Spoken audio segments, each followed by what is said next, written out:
I'm Ken Harbaugh. What could possibly go wrong? This is Burn the Boats, a show about making tough calls in tough times. America today faces a critical test. Our democracy is under threat. But good people are rising to the challenge. Now is the time to go all in. Now we burn the boats.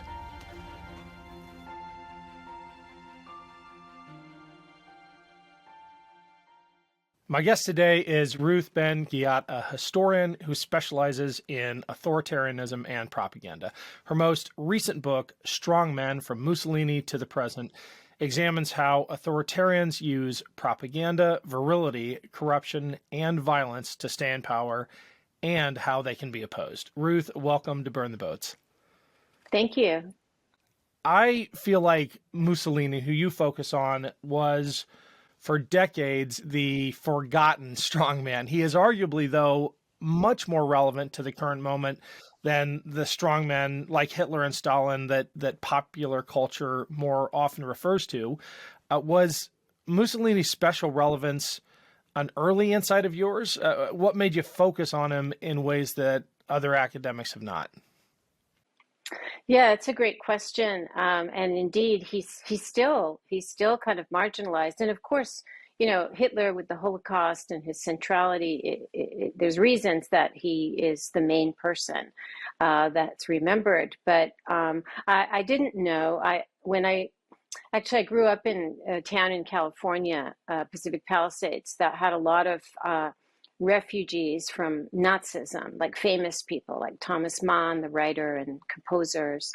And so I was interested in that first.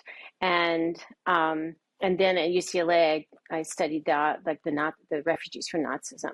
And then somebody said, why don't you study the Italian case? Because it lasted twice as long and there's not as much work on it. So I thought, oh, that's interesting.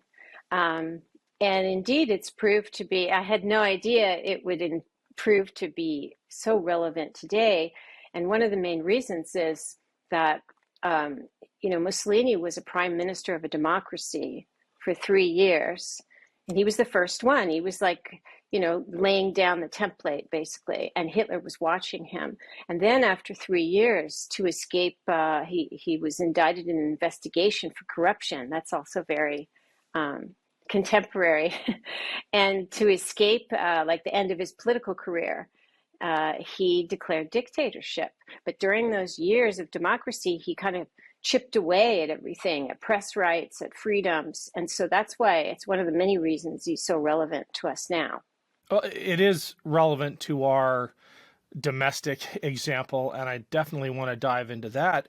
But it's also relevant in that Italy seems to have taken a giant step backwards. You could not have anticipated that when you began this research journey. Can you give us an update on where Italy is right now and the new PM and the echoes of fascism and Mussolini today?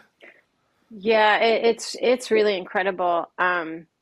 At the end of Strongmen, which is, as the title implies, it's about male leaders, and that's why masculinity is a chapter. I do say that it's inevitable that in the future there'll be a female head of state, but I was thinking more of Marine Le Pen in France. I hadn't really thought about Meloni yet because her party was quite small. But what's happened is Italy has its first female head of state, and she's a neo-fascist. Now she's calling herself a conservative, kind of to mainstream herself, but she comes from her party carries forth the heritage of the original neo-fascist party that was founded after Mussolini was killed to keep the spirit and whatever else they could manage of fascism going. And people don't know about this case. It's so different than Germany. They didn't have a thorough equivalent to denazification. And so they had this neo-fascist party that was allowed to not only be legal, but they had people in parliament. So it was small. And so her party was founded in 2012, And she chose personally to keep in the logo of the party, and that's the governing party of Italy today, in the coalition, a little flame. And that flame is the original logo of the original neo-fascist party. And so she was a hardcore neo-fascist militant. She was the head of the youth wing of the neo-fascist party. And so if you analyze her government, who's in it, even people who are called like moderates, like the Minister of Finance, many of them have a background in the neo-fascist party. That's their lineage.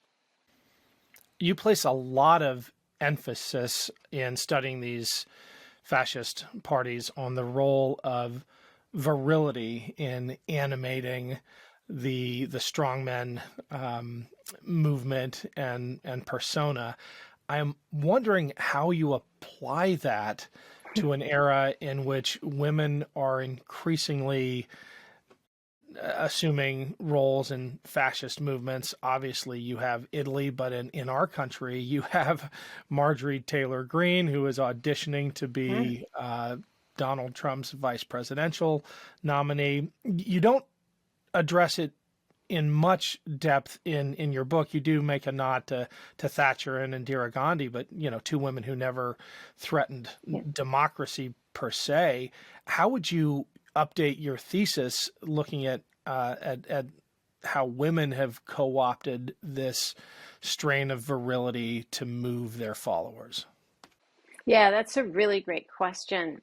And it's first of all, it's really interesting. It's been the right that's given women much more prominence than the left, I would say. And so even though Italy has always had one of, Europe's strongest left, center left, let's say,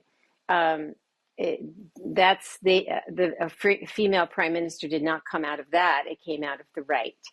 And there's a whole strain of women now, and we can include Le Pen, and also the president of Hungary, Katalin Novak, who was until recently the Minister of Family for Orban in Hungary, who's an autocratic leader. And these women, there's two political scientists call this gender washing. It's when women leaders market themselves as standing for women. And indeed, some people were like, wow, Italy has a female prime minister, and that's so cool. But the policies they advance are rolling back reproductive rights, defending the patriarchy. And these women actually, like Meloni, she's really tough. And I think she's as much a creation of Mussolini, who was one of her spiritual, idols, as Berlusconi, the prime minister who first helped her career and made her a minister in 2008. It was a very pro-Putin government. She was all about Putin until very recently too. But there are certain speeches where she does this abroad. She doesn't do it in Italy, where she screams. I would recommend everybody go look at this, the tape of a rally she addressed in Spain for the Vox party, VOX. Doesn't matter if you don't understand Spanish. She is haranguing the crowd like a female demagogue. It's really scary. She's screaming. And I have spent many, many hours watching Mussolini. I wrote a book on fascist newsreels and cinema. And I thought, well, she has absorbed the lessons of these male figures. And so basically they internalize the machismo culture, some of them, and they also put forward policies that in the end don't help women because it takes some of their rights away. Well, I want to draw that distinction between the policies promoted by fascist governments and the methods that they employ, because you're right, Meloni's screaming speech is so evocative of Hitler and Duterte and other authoritarian leaders who may have radically different policies. I mean, Putin himself was a communist once, but is a champion of fascist wannabes because of his methods, because of the style of governance. How important is that as a distinction?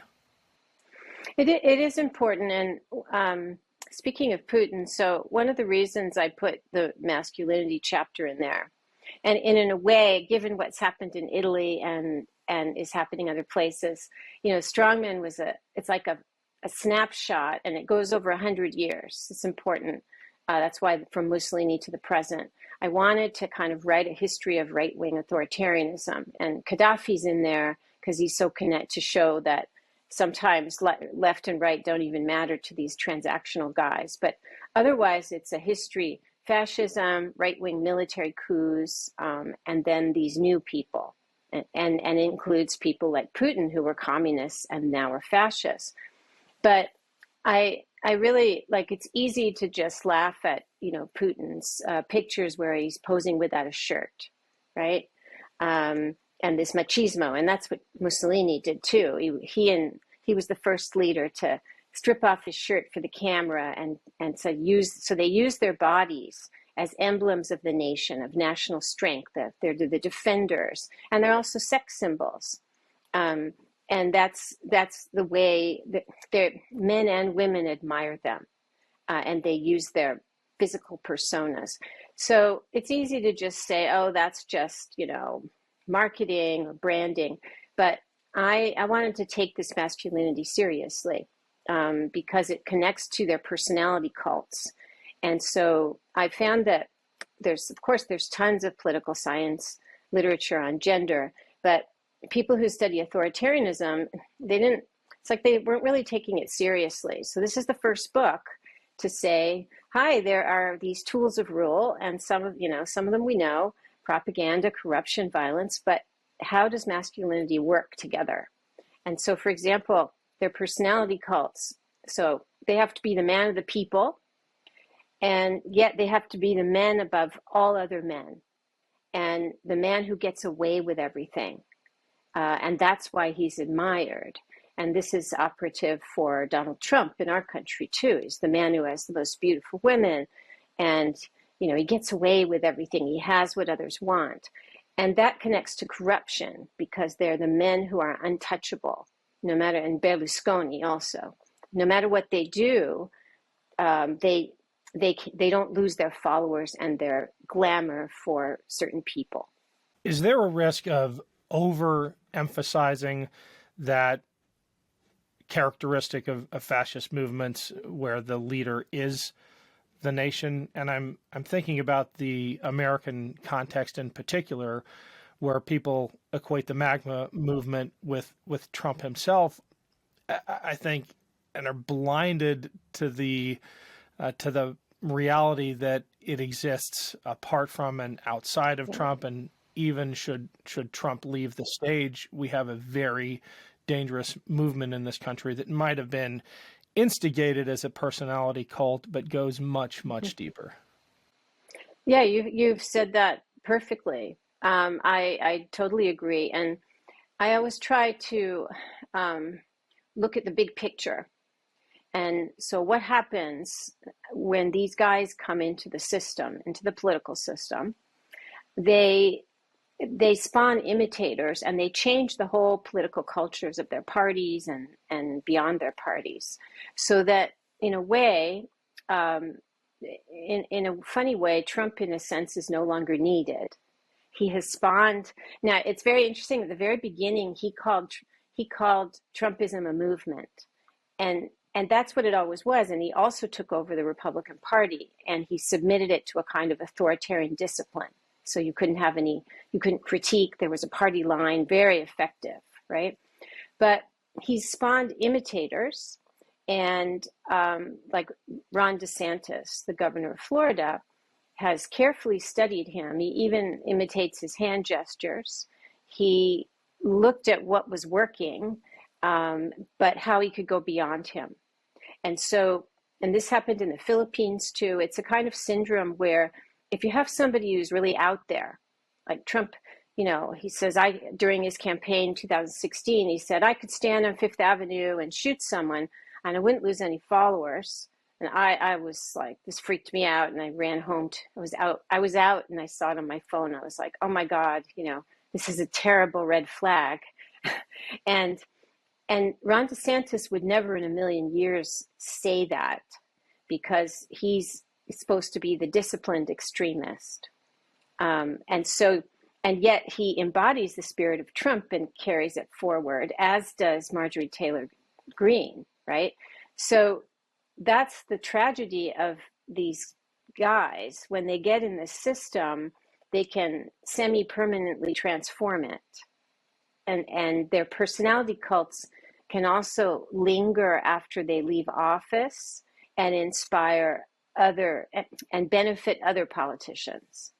And those other politicians become just another useful tool of a much deeper, more menacing movement. I'm drawn to this quote of yours on Fred Wellman's podcast, good friend, and he's been on this show. You said they, referring to the base, the Republican Megabase, they want an extremist who can win elections. And that they think is Ron DeSantis, who is equally extreme, but is too smart, like you said, to say things like, I could stand on Fifth Avenue and shoot someone. Winning matters above all else, at least to the elites in this movement. And if ditching Trump requires that, do you think they're prepared to do it? Yeah, and some of them already have. After the midterms, most of his extremist candidates tanked, so some people turned against him. But the other lesson is you can never underestimate somebody like Trump. He still has plenty of hold over people. I think that you have to look, to get back to your point about we shouldn't only focus on the central figure, the Trump. The enablers are very important. And it's really, I haven't updated this for a few weeks, but the last time I checked, Ron DeSantis, just example, had 45 billionaires backing him for the presidency. He has an enormous war chest. And some of these people are people who used to back Trump. So we have to see what the other people who matter to campaigns are doing and where they're shifting their loyalties. It's not only members of the party. Trump is, he comes from the Russian school of compromat, of collecting, compromising information on people. And he's done this way before he entered politics. It's just how he operates. He threatens, he threatens through information warfare. He threatens through physical. There's all kinds of stories of this for decades. So there's a reason. I mean, it doesn't come out very often, but you find stories like at peak points, like when the second impeachment, where, Republicans who voted to impeach him, Republicans, that's important, had to buy body armor. Or the Rhino movement, where, Eric Greitens posed with an assault rifle, so we got to, hunt these people down. And other means of senators, there's reports of senators crying because they couldn't stand the stress if they even went against Trump in any way. And I look at those things because I study foreign authoritarianism and I turn my gaze on US. I'm like, hey, that's not a democracy here when the senators are crying because they're frightened. That's something else. So we should, all this to say, we shouldn't ever discount Trump or count him out, because look, in Israel with Netanyahu's back again. The problem is, again, once they're in the system, they can come back. And it happens, and Berlusconi also came back when no one thought he would.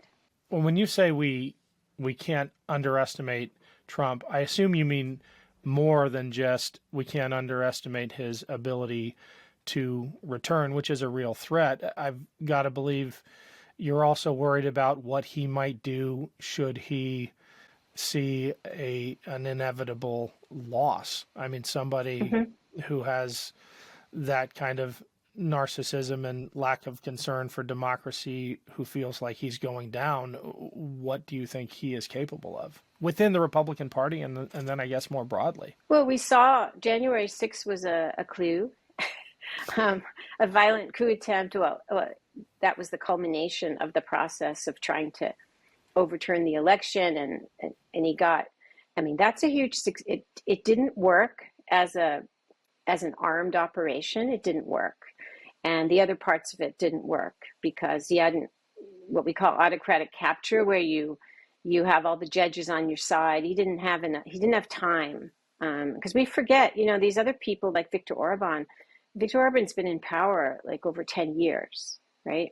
So Trump didn't have time to capture everybody. So it didn't work. However, it's coming out slowly how many elites inside all these agencies were collaborating with him, and not just the GOP. You know, they're texting, you know, with Mark Meadows until one day before January 6th, like, oh, how are we going to help, you know, leader, right? You know, Mike Lee says, I'm working 14 hours a day to help leader. This is the cult, right? So he's been very successful and then the Secret Service, and then the Pentagon. It hasn't come out fully how many people were or are on his side, right, in the institutions. So he's capable of anything. And I in my endings chapter in Strongmen, which was in a way the most interesting chapter to write, because the psychological aspect comes in. So for a democratic leader with a small d, when they have to leave power, they expect it. It's like their time is up, and they're going to think about their legacy. In the States, they're going to have the presidential library. But for authoritarian-minded leaders, it's like a death. They need the acclaim.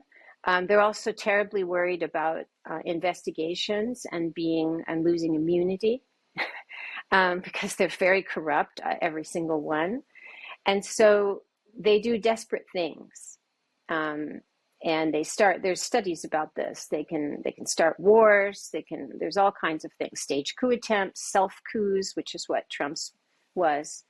And that's another reason we should not count him out, and we have to be very wary. And now he's just been allowed back on Facebook, which is a total, I mean, I was going to say only in the States would someone who staged a self-coup be allowed back on major media platform. But they've been a partner of his since 2016. He provided them with a lot of income from ads and stuff. So I don't know what the mix of reasons was to put him back on, but for democracy, it's a nightmare. In spite of all of that, you have resisted applying, as you call it, the F word to Donald Trump. We're talking about fascism, of course. We'll keep this episode PG. Why that resistance? Yeah, I think I'm a little less resistant to doing it now, and there are figures like Tucker Carlson, for example. He's a fascist demagogue. There's just no doubt about it. Everything about him. I didn't want to use it before because I felt like because the reference point is always Hitler dictatorship, and people would say, "Well, you're speaking out. We still have a two-party system. So what are you talking about?" I felt like it was actually going to, rather than, it's satisfying to call people fascists. And I take some heat from other people, like, you should be doing this. But I preferred the word authoritarian because actually fascism doesn't really cover the scope of, fascism was a historic movement and it exists, but in a different form today. Today they come to power through elections. It's not a one-party dictatorship other than the communist states, China, North Korea, etc. So I felt like it would mislead people to just say there's fascism. And so people would say, well, if we don't see Trump trying to abolish the Democratic Party, which is impossible, then we don't have anything to worry about. And so for those reasons, both because fascism was really just the first chapter of this broader right-wing authoritarianism. And we see in Brazil too, like, was Bolsonaro a fascist? There's many, so they're all they're all resembling fascists. We could call them fascists, and many do, and I do sometimes. But I'm still, I still don't want people to. I still want people to really understand how it works today, and that's a lot of my interviews. I want people to understand that if we call it fascist, we shouldn't think it's going to look like the 1930s. In the case of both Brazil and the US, the proto-fascist movements tried to manipulate the system, work inside institutions to co-opt them.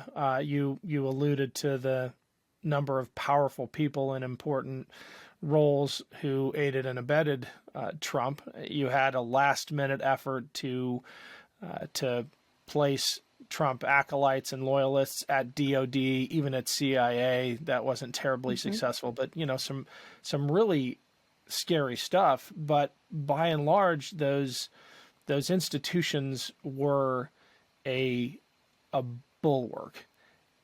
I am getting to the question about violence and the resort to an actual coup. If you're not able to work inside the system, the authoritarian goes outside the system and calls upon the loyal faithful to grab pitchforks and torches and do what must be done. Is that a distinction worth making? Yeah, I'm so glad I'm always up for talking about coups. So a third of my book is on coups, and I didn't know that it was going to be relevant to the States. And this was the part I hadn't worked on so much before, and I found they're terrifying. And my case study was at Chile, the 1973 U.S.-backed coup. But I talk about Brazil as well. And so coups also look different today. They're still, there's been a bit of a revival of coups. The military coups, like in Myanmar.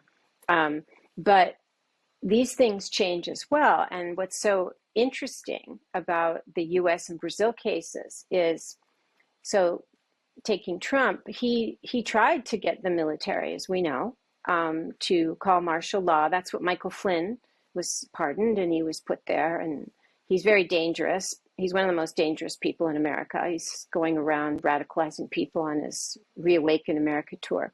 But his role was to, obviously, liaison to the military. And he tried to get a martial law imposed after Trump lost the election. And that would have been a form of military-assisted coup. But he failed.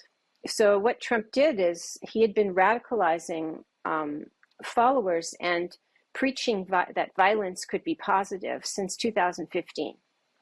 And I was advised and worked with the January 6th committee, which was an enormous honor as a scholar and a first-generation American. And I was interviewed twice, and I wrote a report. And one of the parts of the report was how Trump used his rallies since 2015 to over and over, he's a propagandist, say that violence might be necessary, that protesters should be treated with violence. In the good old days, you could beat someone up and nothing would happen. So for all these years, and then he cultivated extremists, neo-Nazis, skinheads, violent people, militia members. And January 6th, so when he couldn't get the military, he brought together all these people who had been followers, some GOP officials, and this is where our 400 million arms in private hands is very helpful, right? So he had like a bespoke army of a private army of thugs, and they're the ones who came and did the violent part, and Bolsonaro did the same thing. And there it's a little trickier because Brazil had a coup in 1964 and a 21-year military dictatorship, and Bolsonaro's from the army, and he gave so much power to the military, more than any time since the dictatorship. He elevated so many officials in his inner circle, many things he did. But he didn't get the military to stage a coup. So we had these hardcore fanatics who were camped out for months, and they did the work. So that's like, coups also change. And so it's if you study coups, it's a super interesting development. But that's why you got to have the cult of personality. You have to have the leader. Without that, they won't be waiting in agitation for you to give them the word to go. They have to be bonded to you. Can a coup in this era succeed without the complicity of the military? So it's a little more complex. So one of my rules from studying coups is, in a coup, some people have to act. They're the people who are breaking the glass, and others have to stand down. Right. And that's especially important, and it's called dereliction of duty.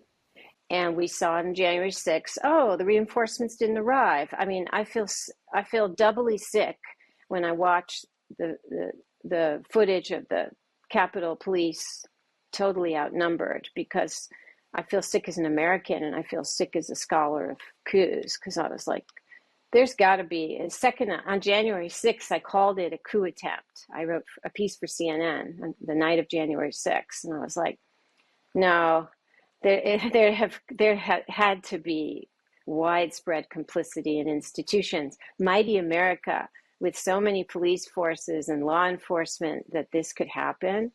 So that's standing down. And so when you're not using a regular professional army, it's all the more important, right? They almost succeeded. I mean, wasn't it, 40 feet? They got within 40 feet of Mike Pence, or 60 feet. It was some very small distance. Well, they almost succeeded tactically. And they almost succeeded strategically if Trump had just gotten a few more people in those roles at the Pentagon, if Milley had not raised his objections to martial law or the Insurrection Act. I mean, a Kash Patel in the right role could have effectuated the kind of stand down that would allow a coup to actually be pulled off. That's right. And a complete history of January 6th will also solve mysteries like, why were the panic buttons taken out? And the whole question of military complicity, which we don't fully know. I was very disturbed because I know that military commanders, and even if retired, they only speak out on political matters if they have to. And on January 3rd, 10 living former defense secretaries, when they did that op-ed, all 10 of them together, warning that the military should not overstep its, boundaries, and it has to obey the Constitution. Having studied military coup of Chile, which was a country where they said, we're not going to have a coup. Our military is loyal to the Constitution. We're not going to be like all these Brazil and all these other places. When I saw that op-ed on January 3rd, I thought, uh-oh, there's a real threat here. There's a real threat. So, and I had been tracking, like there was also a letter, 124 retired high officers, different branches of the military sent. They were on Flynn's side. And they said there's basically their letter was, we have to intervene because our nation's going to fall to communism, whatever their conspiracy theory was. But it sounded a lot like the rhetoric of, the Chilean, once they had the coup. So there was a lot going on, and it came close to the fact that those defense secretaries wrote that means that came closer than perhaps the public knows, Well, because even in that sector. they're plugged Yeah, in. They were hearing those that's it. rumors and whispers. What terrified me, arguably even more than that letter, was when the Joint Chiefs put out Yes, the equivalent of a general order saying, reminding the force, the entire U.S. military, that it was its oath was to the Constitution and not to any one individual. They left that's right. that individual's name out of it, but that was unprecedented. The idea that in America today, the Joint Chiefs would have to remind the people with the guns that their duty was to the Constitution and not to Donald Trump was truly terrifying. And you know, in history, sometimes, especially in these moments, because coups can sometimes be pulled off by astonishingly small numbers of active participants. With that, then you go back to the people who are standing down, right? But General Milley was a formidable figure and a bulwark. Had there been somebody else there, it may have had a different outcome. And he was reminding me of this. There was somebody like that in Chile before the coup who had his same job, and they had to get rid of him, and they drove him into exile, and then they executed him. But he was run out of office, and who took his place? Pinochet, and that was before the coup. So when you have this knowledge of the preparation and what do you do if there's one very powerful person standing in your way who's pro-democracy, I'm triply grateful to General Milley for his ethics, and everybody else Yeah. who isn't in the press, isn't in the media or public mind, but they're there, and we have an enormous debt to them. Well, he had a team around him. I've been critical of Milley for some things in the past, but the attempt to remove him, and there was an attempt to remove him, was met with all of the Joint Chiefs saying, we will walk across the Potomac if we have to, arm in arm, and resign together if you remove this bulwark. You've talked a lot about Chile and Brazil and other countries that have not been as lucky as we have. What are the significant aspects of the international dimensions of this movement? I mean, you have Americans advising the insurrectionists in Brazil. You have CPAC inviting Viktor Orban to be a keynote speaker. These aren't just discrete nationalist movements. This feels bigger.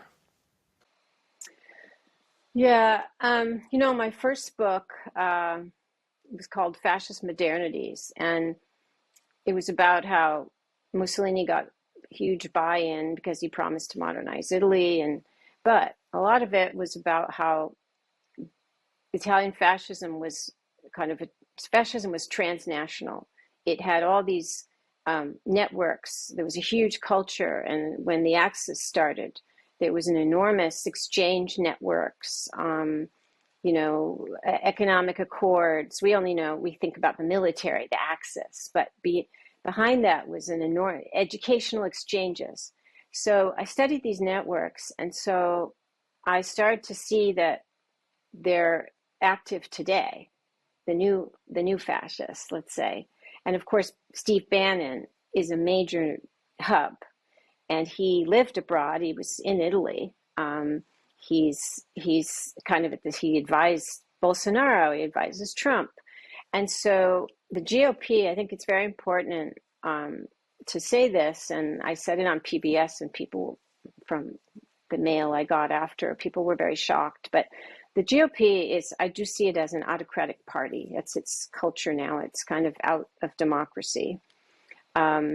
That's why Marjorie Taylor Greene, the conspiracy theorist extremist, could actually be a major, she could be a vice president or whatever. She could be president one day.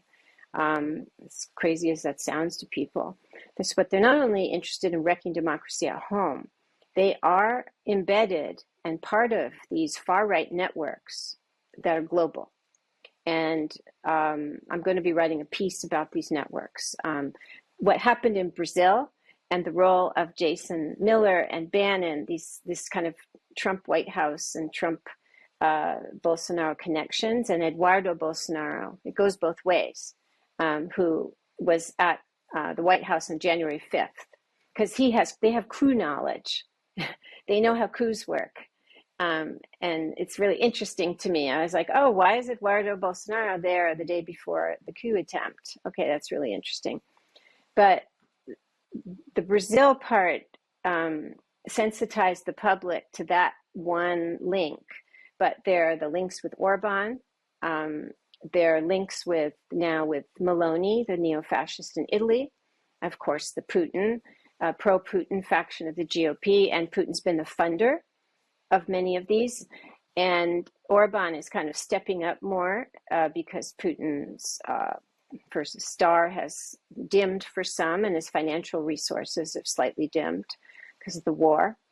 But we have to take these networks seriously and realize that those people, like Meloni said that she sees the GOP as a kindred spirit and that they have exchanges. And I was like, oh, that's really interesting. I got to know more about that.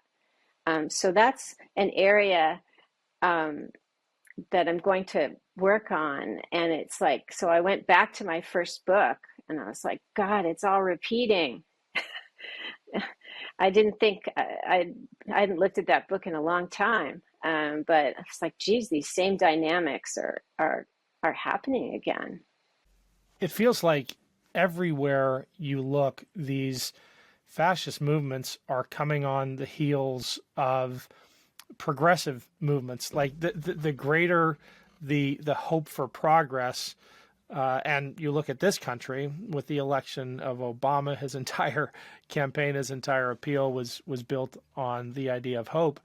The greater the faith in that is, the greater the backlash. I don't know that there's a question in that, but it's just so disheartening. Well, you know what? There's a positive side to this, and we are actually living through this global renaissance of mass nonviolent protest, and we don't hear about it, and there's a lot going on to that people are realizing, and people are realizing that authoritarianism is a scam. Its goal is to get people to act against their interests, to vote for people who take their rights away, who plunder their economy. By 2018, I have analysis of how they plunder businesses. We need to hear a lot more about this. By 2018, 1 in 6 Russian businesses had been seized by Putin. And Bill Browder, whose own businesses were targeted, he told me that if you've got a business in Russia, because it's kleptocracy, if it grows to any value at all, the state will come after it. So the war, Putin's genocidal war on Ukraine and then the very bad performance of the Russian military has opened some people's eyes. I follow that really closely to how the mighty Russian military, well, it's revealed to be totally ravaged by corruption. I had stuff in Strongmen about this already. That's what happens. Troop morale is crappy.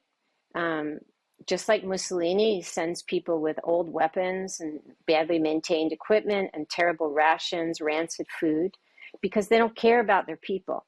So that's one thing that's going on that's exposed the hollowness of authoritarianism. But to go back to protest, 2019 was a global record for protests all over the world. Some were like against economic inequality, like in Chile, but they were all over the world. And then 2020, it continued, even though the pandemic, and we had the largest social protest movement ever, Black Lives Matter. 20 million people came out to some event, and it was multiracial and multi-generational. And the biggest before that had been in 2017 with the Women's March. So And now we see, look what's happening in Iran, where it's like, it's very difficult to protest in Iran, or in China. The people who, the Chinese waited till the protests were over, and then they've detained people because they have their surveillance stuff. But this is going on, and it's not going to stop, because the young generation does not want to live under repression, and they also don't want to be extinguished because of the climate crisis. So there's various things that are coming together, and you see that especially younger people, but it's not only, people are protesting in huge numbers. So that's important to think about. Well, any chance I get to end on a semi-hopeful note when talking about coups and fascism, I'll jump at. So, Ruth, it has been great having you. Thanks for giving us a glimmer of hope. Sure, it's been a pleasure. Our blue wall stopped the red wave, and election deniers got denied election. That's why we're celebrating with the new Democracy Prevails team. We've got lots of work to do, but we should all be proud that when democracy was tested, democracy prevailed. You've earned this. Don't wait. Get yours right now at store.MeidasTouch.com. That's store.MeidasTouch.com.